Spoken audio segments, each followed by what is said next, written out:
What it do, vinyl community?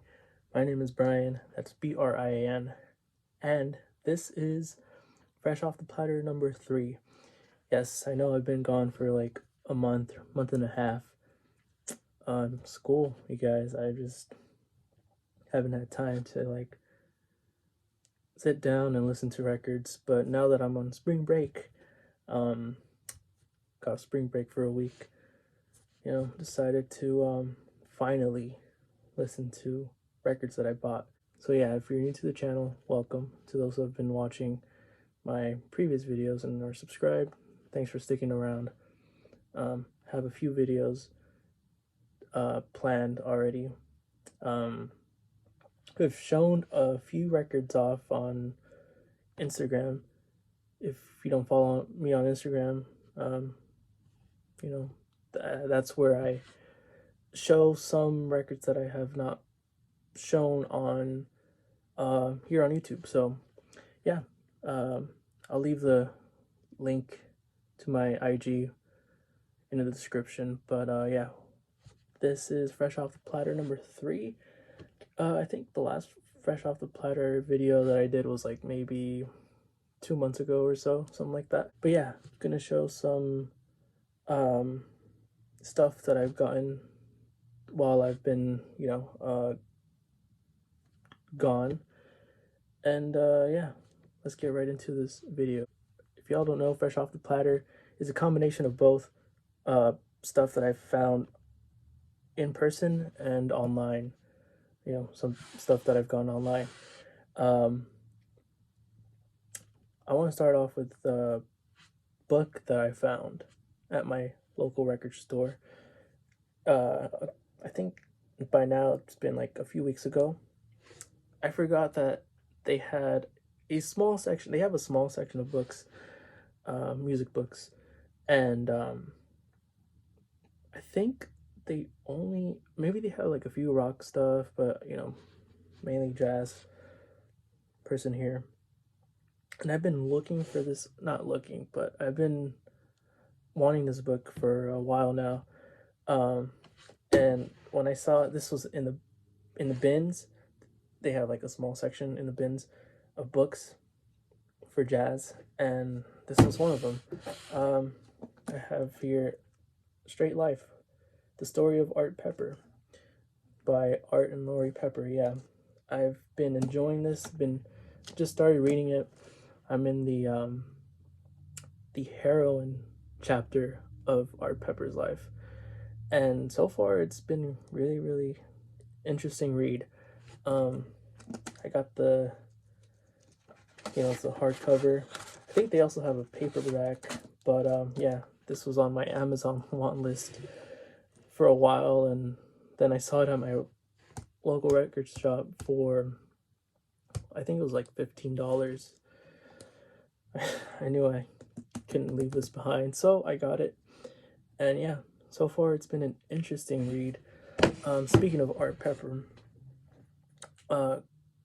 Acoustic Sounds Craft, they've recently, not recent, I guess for a month now, this has already been out. This is Art Pepper meets the rhythm section. This is the stereo version. Yeah, this is the stereo records, or contemporary. And yeah, this actually sounds really good. I forgot that that I placed an order like maybe, it feels like a year ago, because it's been that long that I placed an order from the Acoustic Sounds website, and they charged my card. I was like confused. I was like, what? Why did they charge my card for? And then I saw that they shipped this record out, and yeah, this is technically my first stereo copy. I do have the mono, the RSD Record Store Day release that they put out back in April. It's been April of 2022. It's been almost a year. I got this off of Discogs. And in terms of both, like, sound difference, it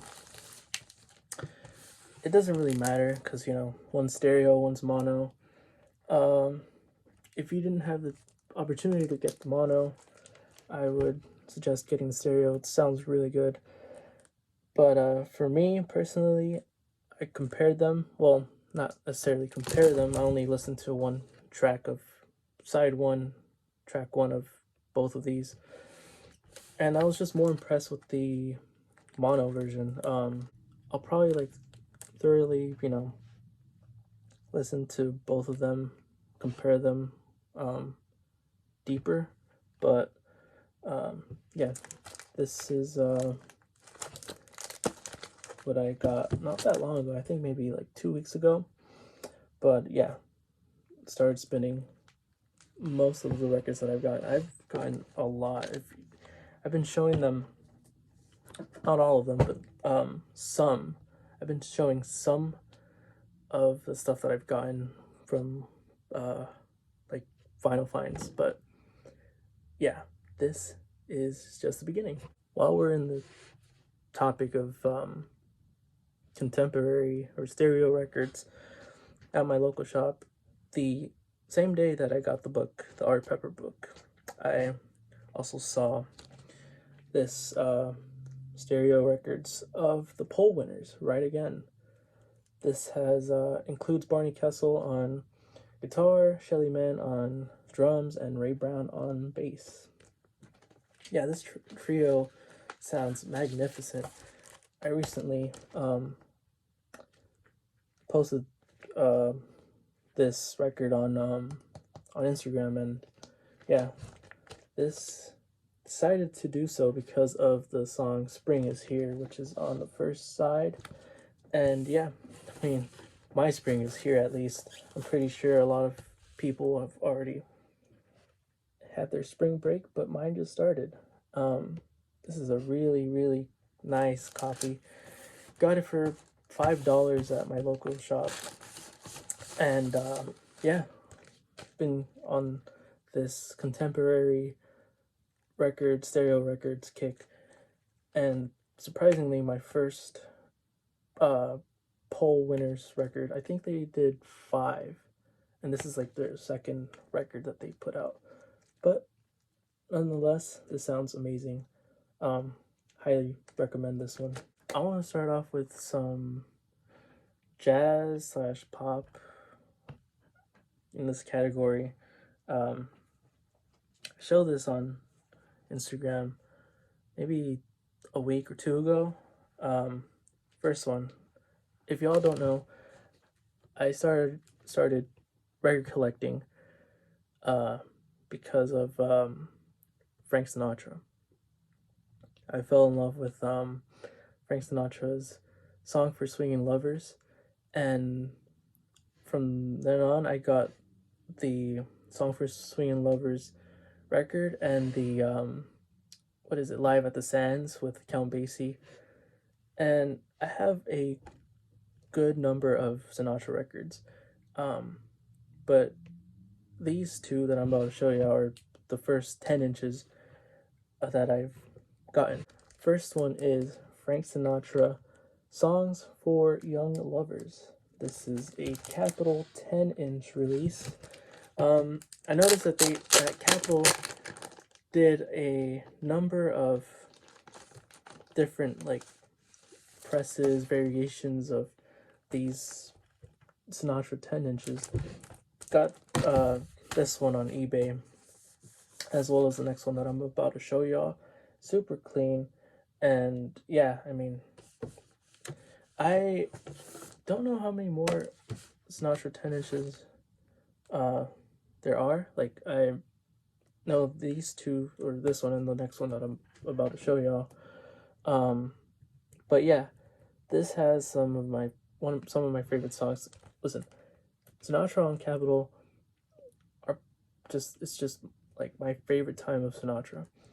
But yeah, A Foggy Day, Like Someone in Love, I Get a Kick Out of You, that's my favorite one of the bunch.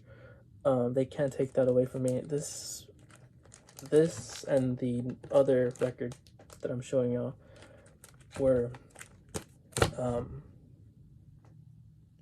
I just streamed it all the time back in high school. So, what better way to own, to appreciate Sinatra than to, like, own physical copies of his records. But next one is Swing Easy, Frank Sinatra. Also an eBay purchase, actually by the same person, or same seller. Again, some awesome tunes on here. Just one of those things. I mean, all of these are songs that I would listen to, especially this album. I would listen to a lot of the tunes before I went to school. So this is important to me. But yeah, like Sunday and Get Happy. I believe the 12-inch of this record, the 12-inch reissue included the tracks on this, if I'm not mistaken. But yeah, Swing Easy, Sinatra, awesome stuff. If you haven't listened to Sinatra, I would, suggest you do so, because he was an awesome crooner, and yeah, just wonderful voice and wonderful songs. Yeah, these two. So happy to have them. Some more 10 inches from the same seller too, but this is now back to jazz. This is Nocturne Records. This is Bob Enevoldsen Quintet. Yeah, this was more of a blind buy for me because I hadn't streamed the music online. But I saw the trombonist, Bob, and I don't know, I was just intrigued with the record. And this is also a 10-inch. But yeah, the quintet consists of Howard Roberts on guitar, Marty Paik on piano, Don Heath on drums, and Harry Bassin on bass, as well as Bob Enevoldsen on valve, trombone, and tenor. Yeah, so this guy also played tenor saxophone, which I thought was interesting, because you got a woodwind and a brass player. Anyways, yeah, Nocturne Records, I believe Harry Babassin, or Babasin, I still don't know how to pronounce his last name, but Harry was like a co-founder of this record label, if I'm not mistaken, and he's, as well as someone else that also co-founded Pacific Jazz.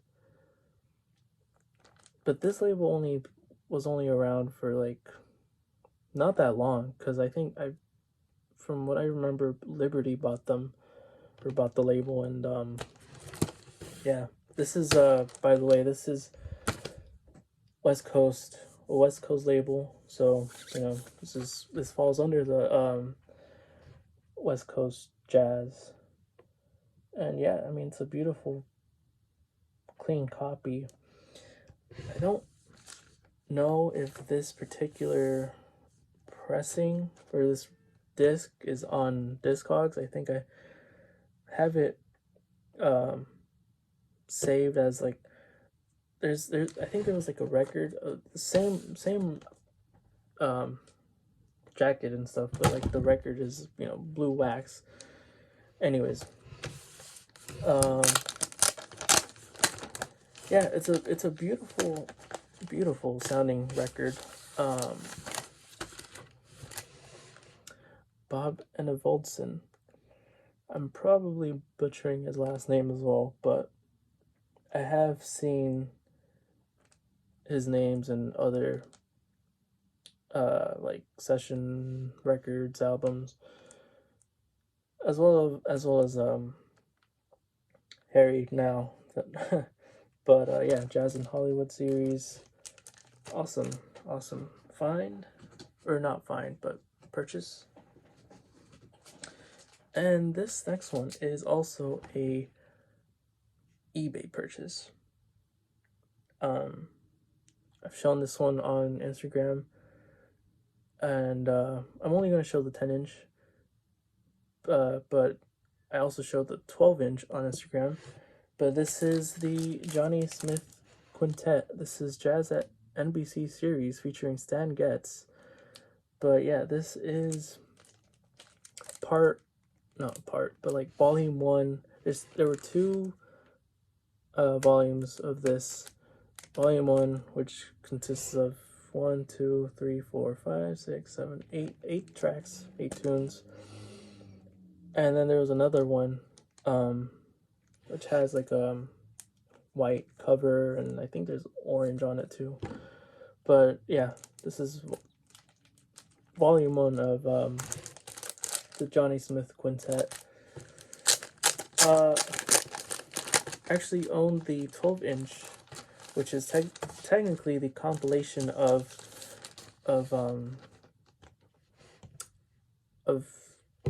this album and the other one that I mentioned.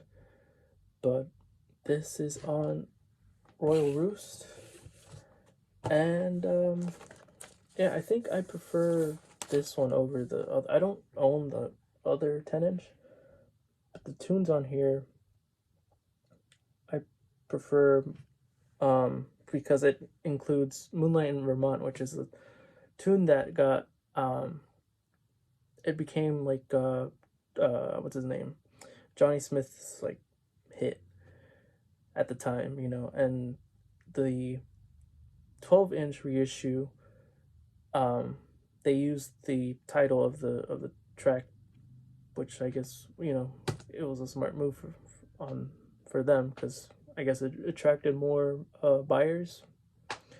But anyways, my favorite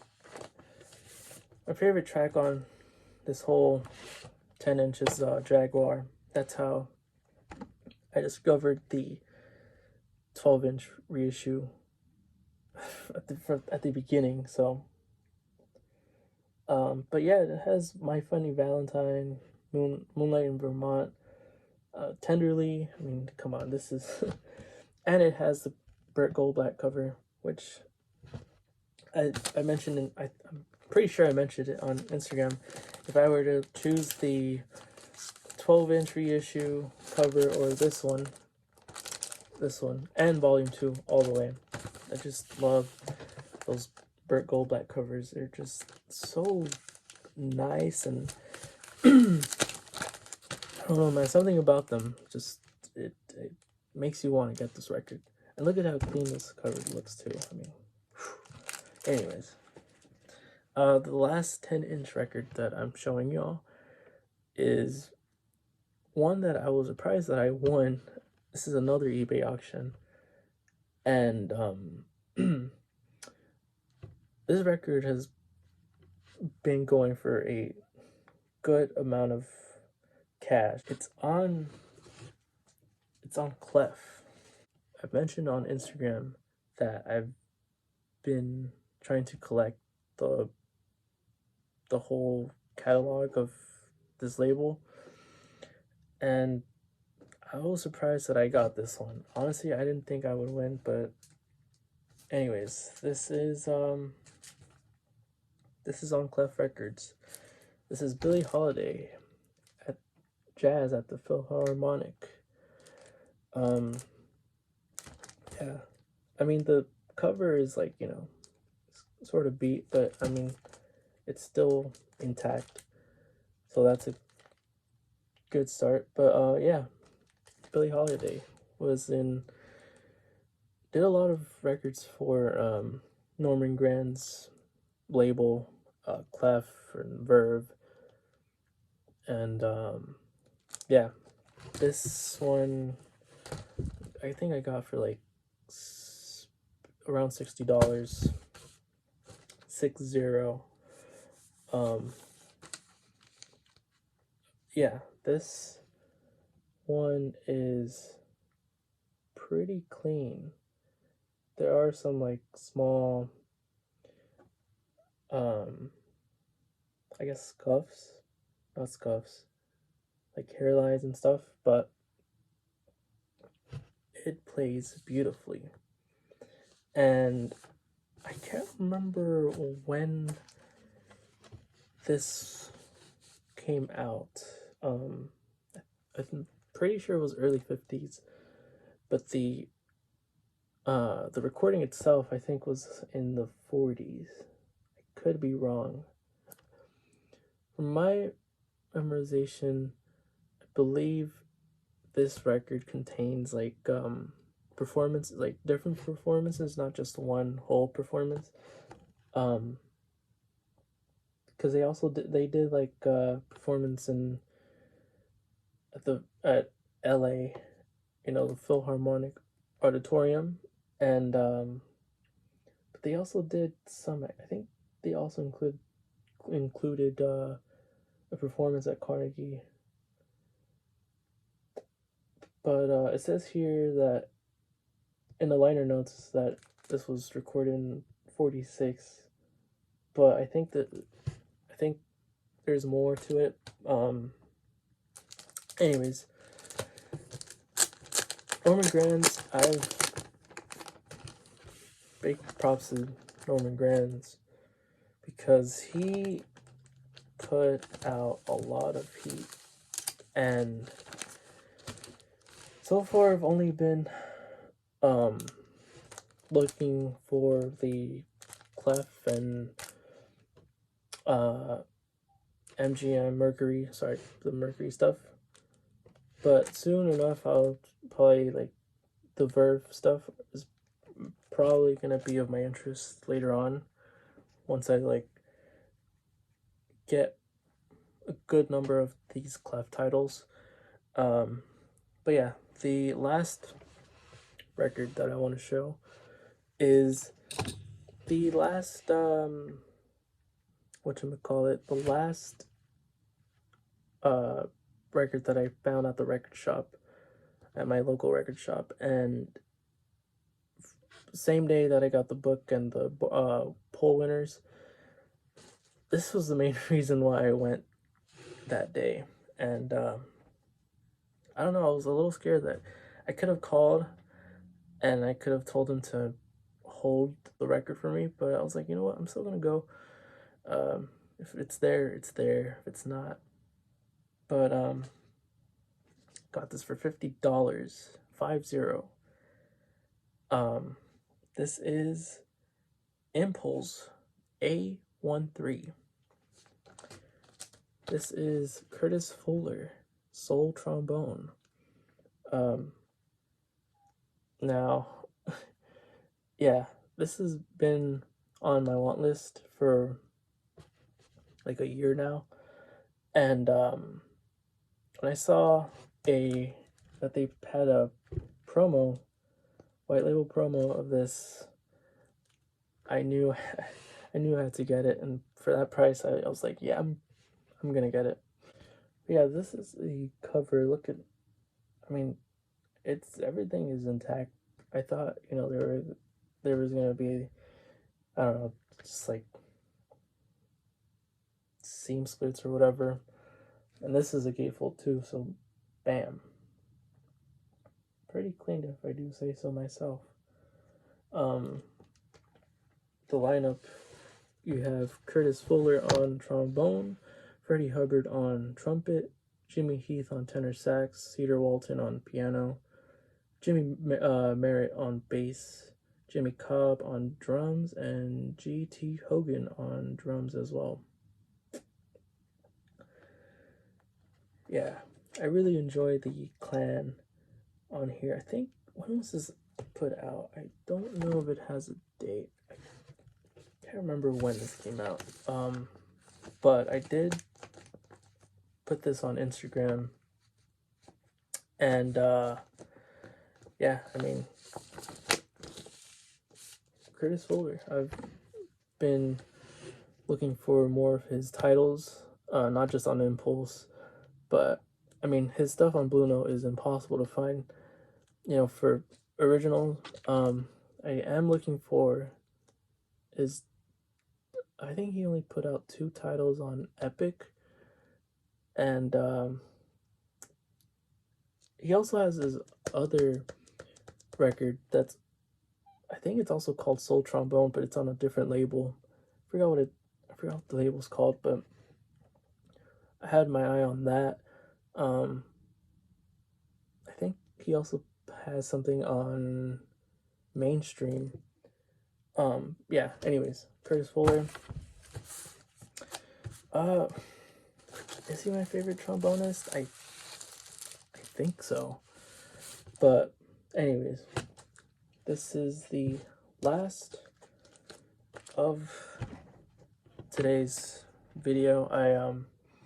Again, I have been, if you've been watching my stories on Instagram, you'll see sometimes I'll post like some records that I've gotten, and I mean those are, I guess, sort of sneak peeks of what I'm gonna show.